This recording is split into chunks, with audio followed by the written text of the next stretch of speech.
காசாவிலே சிம்சோன். அதிகாரம் 16. பின்பு சிம்சோன் காசாவுக்கு போய் அங்கே ஒரு வேசியைக் கண்டு அவளிடத்தில் போனான். அப்பொழுது சிம்சோன் இங்கே வந்திருக்கிறான் என்று காசா ஊராருக்கு சொல்லப்பட்டது.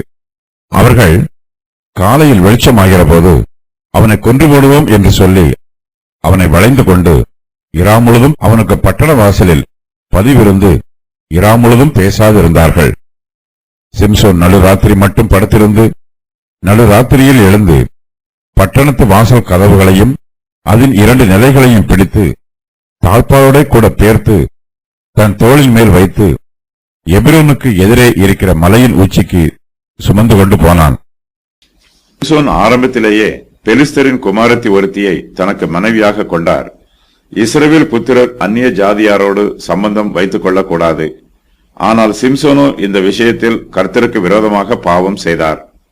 இதனால் அவருக்கு பல பிரச்சனைகள் உண்டாயிற்று. சிம்சோன் தன்னுடைய பாவத்திற்கு இன்னும் மனம் திரும்பவில்லை. அவருடைய பாவம் மேலும் அதிகரிக்கிறது. சிம்சோன் இப்போது காசாவில் உள்ள ஒரு வேசியினிடத்தில் சிநேகமாய் இருக்கிறார். சிம்சோன் ஒரு சாதாரண இஸ்ரவேலர் மாத்திரமல்ல, அவர் இஸ்ரவேல் புத்திரருக்கு நியாயாதிபதி. சிம்சோன் கர்த்தருக்கு நசரேயனாய் இருக்கிறவர். இப்படிப்பட்டவர்கள் தங்கள் ஜீவியத்தில் மிகவும் ஒழுக்கமாயும் கண்ணியமாயும் பரிசுத்தமாயும் இருக்க வேண்டும். சிம்சோன் வேசியினிடத்தில் சிநேகமாயிருந்து தன்னுடைய நல்ல பெயரை அவமானப்படுத்துகிறார். சிம்சோன் காசாவுக்கு போய் அங்கே ஒரு வேசியை கண்டு அவளிடத்தில் போகிறார். சிம்சோன் இங்கே வந்திருக்கிறார் என்று காசா ஊராருக்கு சொல்லப்படுகிறது. ஒருவேளை அந்த வேசியே காசா ஊராருக்கு சிம்சோன் தன்னிடத்தில் வந்திருக்கிற செய்தியை வஞ்சகமாக சொல்லி இருக்கலாம். சிம்சோன் இப்போது காசா ஊரிலே இருக்கிறார். காசா ஊரார் நகரத்தின் கதவுகளை அடைத்து விடுகிறார்கள். கதவுகளுக்கு தாழ்பால் போடுகிறார்கள். சிம்சோன் காசா ஊரை விட்டு தப்பித்து போய்விடக்கூடாது என்றும் காலையில் வெளிச்சமாகிற போது சிம்சோனை கொன்று போட வேண்டும் என்றும் காசா ஊரார் திட்டமிடுகிறார்கள். இதன் நிமித்தமாக அவர்கள் சிம்சோனை வளைந்து கொண்டு இரா முழுவதும் சிம்சோனுக்காக பட்டண வாசலில் பதிவிருந்து இரா முழுவதும் பேசாமல் அமைதியாயிருக்கிறார்கள். காசா ஊராரின் சதி திட்டம் சிம்சோனுக்கு தெரிய வருகிறது. ஒருவேளை கர்த்தர் அவரை எழுப்பியிருக்கலாம். சிம்சோன் நடுராத்திரி மட்டும் படுத்திருந்து நடுராத்திரியிலே எழுந்து பட்டணத்து வாசல் கதவுகளையும் அதன் 2 நிலைகளையும் பிடித்து தாழ்பாலோட கூட பேர்த்து தன் தோளின் மேல் வைத்து எபிரோனுக்கு எதிரே இருக்கிற மலையின் உச்சிக்கு சுமந்து கொண்டு போகிறார். காசா ஊரில் இருந்து எபிரோன் 20 மைல் தூரத்தில் உள்ளது. காசா ஊரார் தன்னை பிடிக்க வந்திருக்கிறார்கள் என்னும் சந்தேகம் சிம்சோனுக்கு வரக்கூடாது. இதன் நிமித்தமாகவே அந்த ஊரார் இரா முழுவதும் பேசாமல் அமைதியாயிருக்கிறார்கள். சிம்சோன் இப்போது காசா ஊரில் உள்ள வேசியின் வீட்டில் இருக்கிறார். சிம்சோன் அந்த வீட்டிலே சிறைப்பிடிக்கப்பட்டிருப்பதாக காசா ஊரார் நினைக்கிறார்கள். ஆகையினால் காலையில் வெளிச்சமாகிற போது சிம்சோனை கொன்று போடலாம் என்று நிச்சயமாய் நம்புகிறார்கள். சிம்சோனுடைய ஜீவனுக்கு ஆபத்து வந்திருக்கிறது. அவரை சுற்றிலும் சத்துருக்கள் பதிவிருக்கிறார்கள்.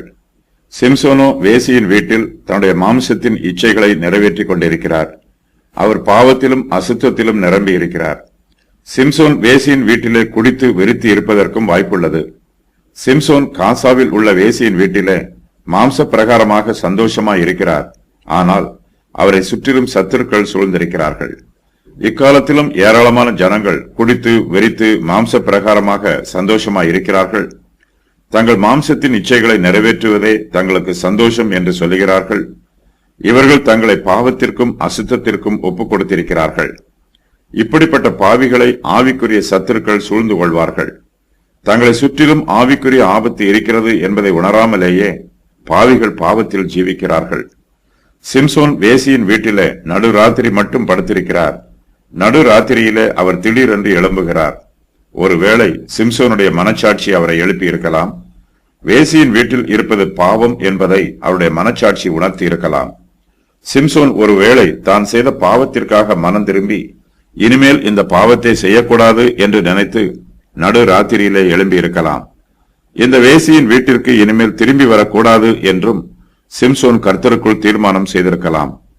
சிம்சோன் வேசியின் வீட்டிற்கு வருவதற்கு முன்பாகவே அவருடைய மனச்சாட்சி அவருடைய பாவத்தை அவருக்கு உணர்த்தி இருக்க வேண்டும். வேசியின் வீட்டிற்குள் போவதற்கு முன்பாகவே இப்படிப்பட்ட இடங்களுக்கு போகக்கூடாது என்று அவர் தீர்மானம் செய்திருக்க வேண்டும். ஒருவேளை சிம்சோனுடைய மனச்சாட்சி அவருடைய பாவங்களை அவருக்கு உணர்த்தி இருந்தாலும் அவர் தன்னுடைய மனச்சாட்சியின் சத்தத்திற்கு செவி கொடுக்காமல் கீழ்ப்படியாமல் வேசியின் வீட்டிலே நடு ராத்திரி மட்டும் படுத்திருக்கிறார். சிம்சோன் நடு ராத்திரியிலே எழுந்து சிறிதும் காலதாமதம் பண்ணாமல் அந்த வேசியோடு எதுவும் பேசாமல் காசாவூர் பட்டணத்து வாசல் கதவுகள் இருக்கும் இடத்திற்கு போகிறார். சிம்சோன் அந்த கதவுகளை உடைத்து அவற்றை திறக்க வேண்டும் என்று நினைத்து காலதாமதம் பண்ணவில்லை. சிம்சோன் காசா பட்டணத்து வாசல் கதவுகளையும் அதன் 2 நிலைகளையும் பிடித்து தாழ்பாலோடு கூட பேர்த்து தன் தோளின் மேல் வைத்து எபிரோனுக்கு எதிரே இருக்கிற மலையின் உச்சிக்கு சுமந்து கொண்டு போகிறார். காசா ஊரார் சிம்சோனை பிடிப்பதற்கு பட்டணத்தின் வாசல் கதவுகளை தாழ்பால் போட்டு அடைத்திருக்கிறார்கள். ஆனால் சிம்சோனோ அந்த கதவுகளை தாழ்பாலோடு பெயர்த்தெடுக்கிறார். சிம்சோன் கர்த்தருடைய விசேஷித்த பலத்தினால் நிரப்பப்பட்டிருக்கிறார் என்பதற்கு இது அடையாளமாய் இருக்கிறது. நம்முடைய கர்த்தராகிய இயேசு கிறிஸ்து கல்லறையிலே அடக்கம் பண்ணப்பட்டிருந்த போது அவர் மரணத்தை ஜெயித்தார். கல்லறையை மூடியிருந்த பெரிய கல்லை புரட்டி போட்டார். இயேசு கிறிஸ்து கல்லறையில் இருந்து வெளியே வருவதற்கு வேறு யாரும் அவருக்கு உதவி செய்யவில்லை. கிறிஸ்துவானவர் தாமே தம்முடைய உயிர்த்தெழுதலின் வல்லமையினால் மரணத்திலிருந்து உயிர்த்தெழுந்து கல்லறையை விட்டு வெளியேறி வந்தார். நம்முடைய கர்த்தராகிய இயேசு கிறிஸ்துவை பாதாளத்தின் வாசல்களால் மேற்கொள்ள முடியவில்லை. இயேசு கிறிஸ்துவின் சரீரம் பாதுகாப்பாய் இருக்க வேண்டும் என்பதற்காக கல்லறையின் வாயிலை பெரிய கல்லினால் மூடினார்கள், அதற்கு முத்திரையும் இட்டார்கள். ஆனால் இயேசு கிறிஸ்துவை கல்லறையினால் அடைத்து வைக்க முடியவில்லை. இயேசு கிறிஸ்து உயிர்த்தெழுந்த போது கல்லறையை மூடியிருந்த கல்லுக்கு பலமில்லாமல் போயிற்று. கிறிஸ்துவானவர் உயிர்த்தெழுந்து கல்லறையை விட்டு வெளியேறினார். கர்த்தராகிய இயேசு கிறிஸ்து இப்போது அந்த கல்லறையில் இல்லை.